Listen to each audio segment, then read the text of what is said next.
Sumainyo ang kapayapaan. Kay buti ng Ama, kay dakila niya, pag-ibig niya ay walang maliw, kapangyarihan niya ay walang kamatayan. Sino nga ang kaligtasan? Sinong ganap ang kagalingan? Sino ang magsisilbing liwanag at tunay na magtuturo ng lahat ng mainam? Ang tao'y kanyang nilalang at binuhay sa sanlibutan, hindi para pasakitan sa buo niyang buhay. Kung niloloob mang ito'y dalisayin sa kanyang katatagan, kung gaano siya katibay sa pananalig at pag-asa, ibig sabihin siya'y mahal na mahal niya. Kaya't kung tuwirang ang pag-ibig na ito ang daramhin ng bawat anak niya, hindi kaya magsumakit na lumaban ang bawat isa? Hindi kaya magtibay sa pag-asa nila? At di kaya magawang makipagtotohanan sa Diyos Amang di nakikita? Ang may pandinig ay nakarinig. Katotohanan, mga mahal,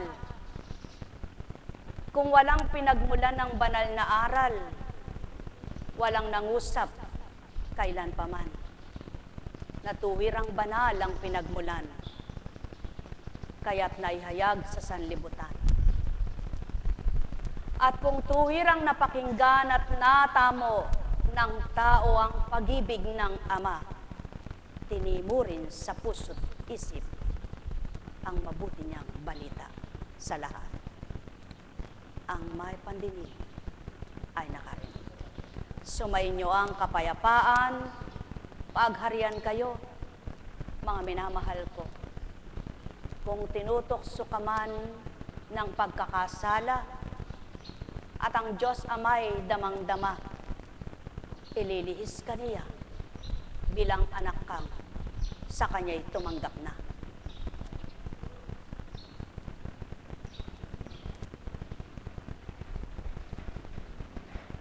Sapagkat kung sa pakikipagtotoo mo sa Kanya'y pinahamak ka pa niya, kailan may wala nang magiging makatotohanang tao. Sapagkat kung sa kabila ng iyong pagmimithing magbagot maging ganap sa Kanya at ilulugmok ka pa niya, wala nang makapagtatagumpay sa larangan ng kabanalan. Sapagkat kung naghahanap ka ng liwanag at nadimlan ka pa, wala nang makatutungo sa liwanag ng buhay. Sapagkat kung isa kang marupok at ginupo ka pa niya, hindi mo naramdaman ang saklolo niya, walang patotoong buhay siya. Kaya sa makatwid, mga minamahal ko, ang lahat ng kaganapan sa buhay ng tao, hindi lahat ay kalooban ng Ama.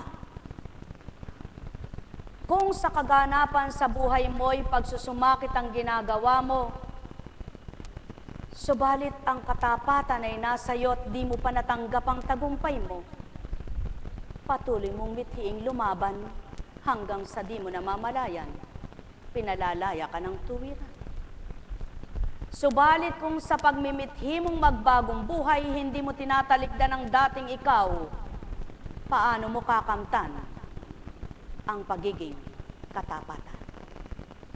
Sumainyo ang kapayapaan, mga minamahal. Alalaumbaga, walang puno na itinanim pagdakay na munga. Walang gulay na pagdakang itinalsak ang buto'y gumapang na. Walang pagdakang bungay na simsim na ang tamis at lasa niya kahit ito ay hilaw pa. Kundi bagkos ang lahat ay may paghihintay.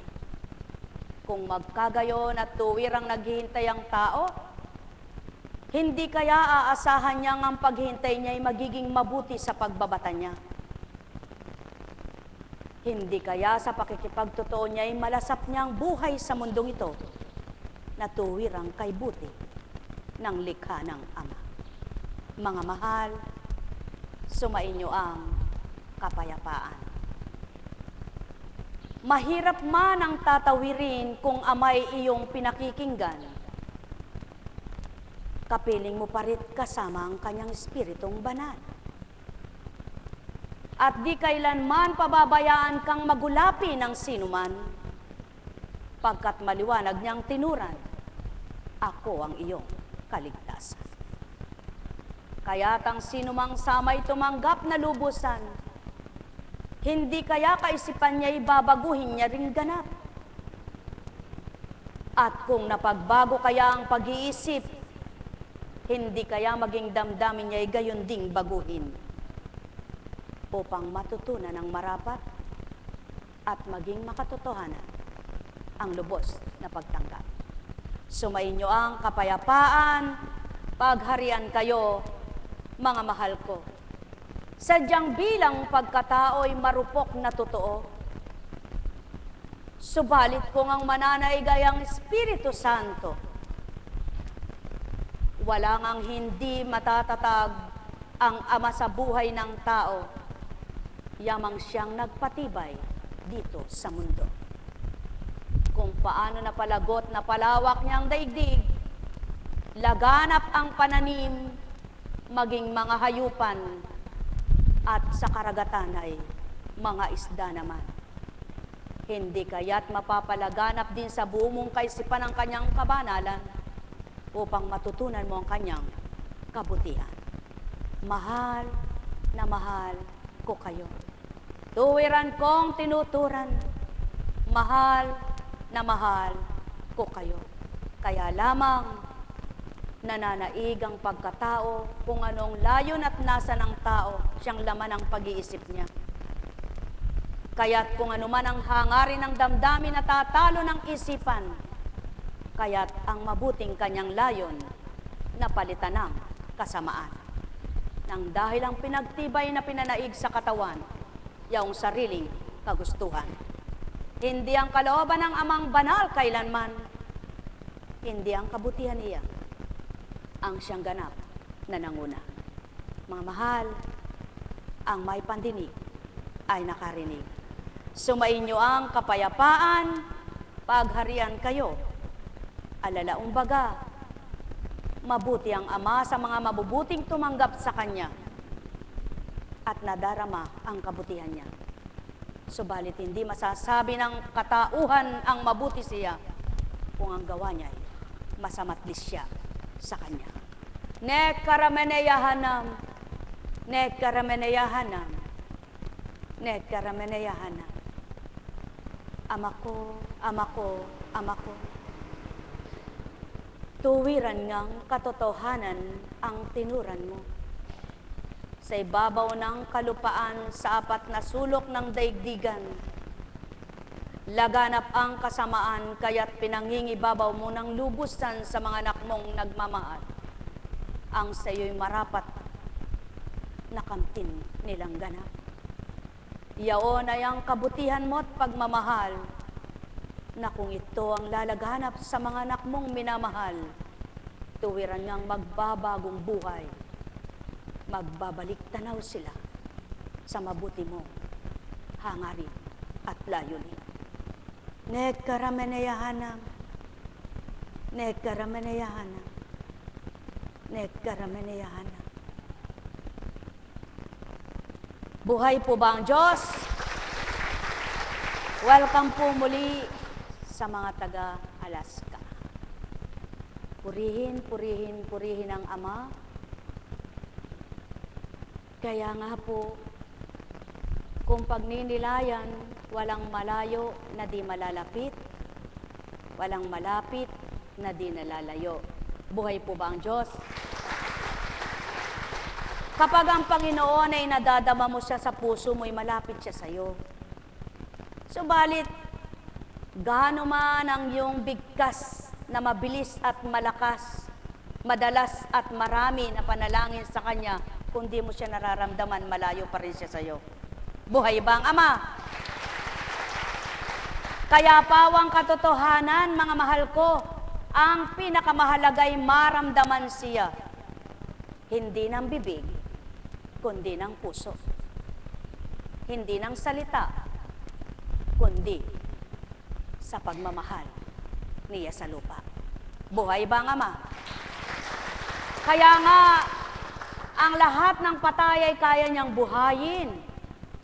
Patay na damdamin, patay mong balat, patay mong buho, lahat ng patay, sapagkat ang patay kanyang nabubuhay. Ikaw pa kayang anak niyang buhay pa, na kaya lamang hindi makaunawa dahil patay pa ang pangunawa mo. Kaya nang hinanap mo siya, nasumpungan mo ang pangunawa, kaya't sinidlan ka ng kaunawaan, natutunan mong kanyang kabanalan.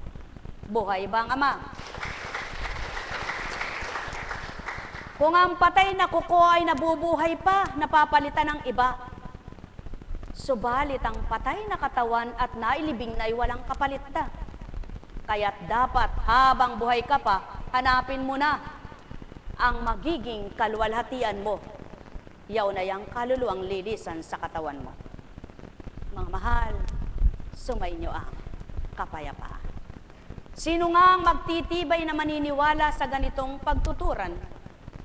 Sino nga ang tatanggap pagdaka kung walang damdamin ang puso niya? Na nararamdamang amay suma sa kanya? Wala. Kaya, kambing sa patay, ang damdamin ay walang buhay. Sapagat ang buhay na pananalig at buhay na pananampalataya, hindi mabibilihan. Kusang bumubukal sa kalooban, kusang numunukal sa kaisipan, kaya't walang kapantay na kabayaran, kahit ano ang taglay mong yaman. Ito ay nagmumula sa Ama, ito'y sa Kanya nagmumula. Kaya't maliwanag ang katotohanan, bubuhayin niya ang damdamin mo, maging ang pag-iisip mo, upang mabuhay ang pandama mo sa Kanya at maramdaman mong mahal na mahal ka. Bubuhayin niya ang isip mo upang magising ka sa katotohanan at makilala mo siyang lubos sa buhay mo. Kaya't ang bawat natutulog sa katotohanan ay maaaring magising. Kung ang sanlibutan ang natutunan at inalam, maaari niya pa ring ituro ang kabanalan, kaalinsabay ng pagbubuhay niya sa lahat ng marapat mabuhay sa iyong katauhan. Mga mahal, ang may pandinig ay nakarinig. Sino nga ang magbabadya at magpapaalala sa mga anak niya sa lupa, samantalang hindi nga siya nakikitang bumababa? Hindi bagat ang kanyang espiritong buhay na nakikisama at nakikihalubilo at nakikitahan sa inyo upang siyang magpabatid ng marapat kanino man? Kung magkagayon, mapapalad ang nagtitiwala at tumanggap sa hindi nakikita, subalit damang-dama sa kalooban ng nabuhay sa Kanya. Ang may pandinig ay nakarinig. Sumainyo ang kapayapaan. Hindi kailanman magagawang totoo ang damdamin ng tao kung damdamin at kalooban niya ay pang-tao lamang. Subalit, hindi mahirap tuparin at tanggapin ang katotohanan kapag ang amang nagarit ng una sa kalooban mo'y damang-dama mo siya. Mahal na mahal ko kayo. Tuwiran kong tinuturan, kaya ang dating matapang mong kalooban na walang inalam kundi ang sarili lamang, naging duwag ka na lumaban sa kanyang kagustuhan. Sapagkat ang puso mo'y dumadama na, nakatalima sa kagustuhan niya, sapagkat inugnay niya ito sa espiritong buhay. Kaya't ang pag-asa mo'y nabuhay na lubusan, ang dating si ikaw na laging lungkot at lumbay ang dinadama, nagkaroon ng kasiyahan, kagalakan, at pag-asa. Mga buhay nawa, mga mahal ko, ang marapat mabuhay sa inyo upang makilala niyong nangusap at nagturan. Sa gayon, makikita ninyo kung paano ang pagbaba, di man nasisilayan, nakatutupad sa lupa. Sumayin niyo ang kapayapaan, pagharian kayo, mga mahal ko. Nekkarameneyahanam, nekkarameneyahanam, nekkarameneyahanam. Kaya't patotoo lamang na walang pagkabula, antas-antas ang kaloob, takda-takda ang lahat, angkop sa katauhan ang binabahaging kakayahan. Pagnilayan lamang ninyo ng panahon ng isilangang Emmanuel. Maraming tao sa panahon na yaon, bakit ang tatlong mago ang siyang inatasan na dumalaw sa Emmanuel? Sa makatwid, silang bibigyang karapatang makasilay at hanapin ang talang nagniningning. Tao, binigyan ka bang karapatang magningning ang kaisipan mo? Binigyan ka bang karapatang makita mo ang liwanag na taglay ng Ama? Patuloy mo siyang hanapin at damhin upang ito'y duwag ng mamatay. Sumainyo ang kapayapaan, pagharian kayo, mga mahal ko. Nabubuhay ang kagalakan, hindi binibili. Nabubuhay ang pagmamahal, hindi inuutang. Nabubuhay ang galak, hindi hinihiram. Nabubuhay ang kakontentuhan, hindi nanakawin. Kundi lahat ng ito sa kaparaanan at kaloob at kapangyarihan ng Ama na ibibigay sa bawat anak niyang sa Kanya'y kumikilala. Sumainyo ang kapayapaan, pagharian kayo, mga mahal ko. Nekkarameneyahanam, nekkarameneyahanam, nekkarameneyahanam. Buhay po ba ang Ama?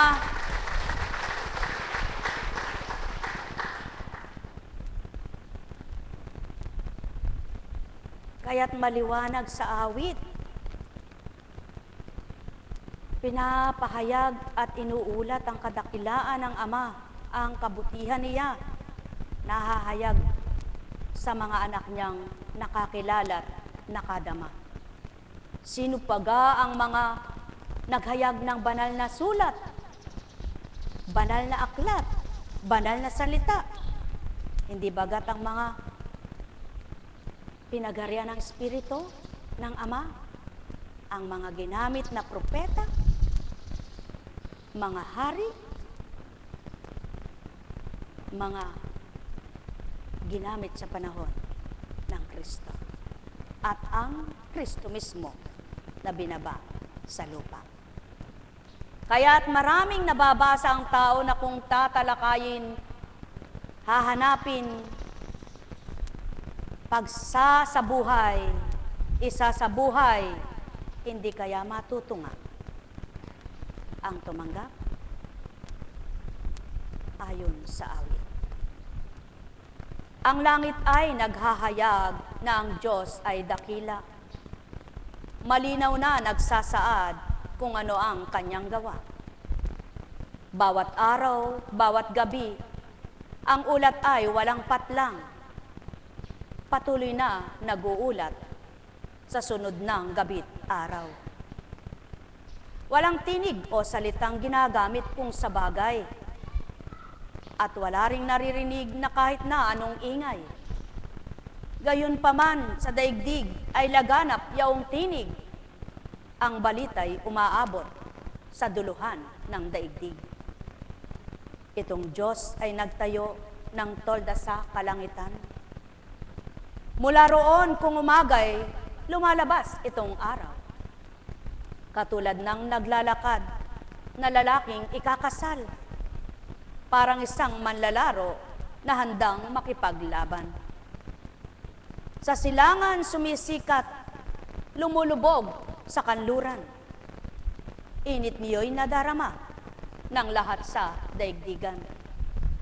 Mga mahal, kung di kaya mayroong Ama na siyang bumuhay sa lahat, maramdaman mo kaya ang balat mo ay may buhay.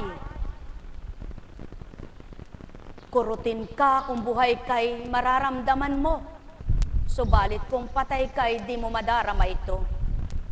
Gayon din ang init at sikat ng araw, sa balat mo'y madadampi, mag-iinit na mainam.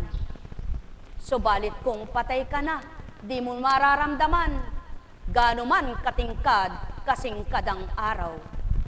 Kaya't halina mga mahal ko, namnamin sa damdamin, kalooban ng amang tuwirang mapagmahal, upang inyong mapatotohanan, siya'y buhay na buhay, mabubuhay niya, damdamin niyong mga patay. Na sa kanya'y di pa nakadama, subalit tumatawag sa kanya. Na sa kanya'y hindi pa nakakilala, subalit humihingi sa kanya. Na sa kanya'y nananawagan, subalit walang tinig na narinig sila. Ngunit at pasubali kung tinig niya'y hanapin, sa salita niya'y magtuloy kang hanapin. Ang may pandinig ay nakarinig. Sumainyo ang kapayapaan, pagharian kayo, mga mahal ko. Nekkarameneyanam, nekkarameneyanam, nekkarameneyanam.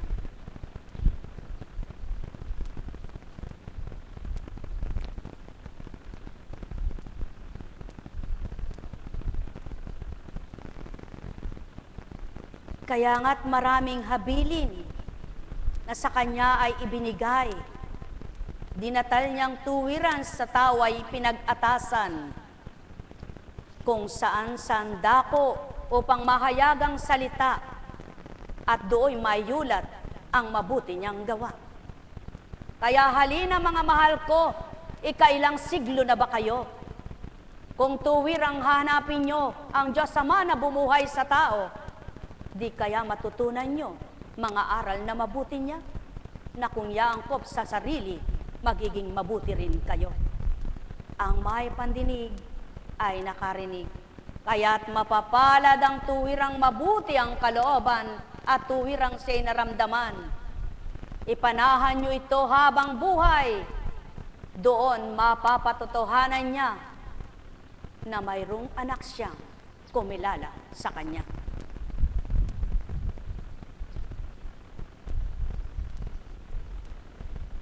Kaya't maliwanag niya tinuran kay Isayas, ikaw ay sumigaw ng ubod lakas, ang sala ng bayan ko sa kanila'y ihayag.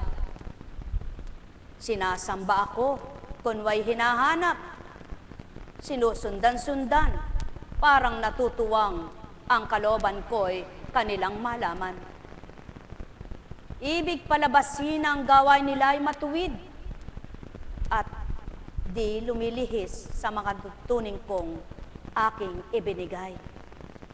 Wari natutuwang sa aking sumamba, at ang humihingi hatol na matuwid. Ang tanong ng mga tao, bakit ang pag-aayuno natin di pansin ni Yahweh? Nagugutom lang tayo ngunit walang kabuluhan. Ang sagot ni Yahweh, pansariling kapakanan pa rin ang pangunang layunin sa pag-aayuno. Habang nag-aayuno'y patuloy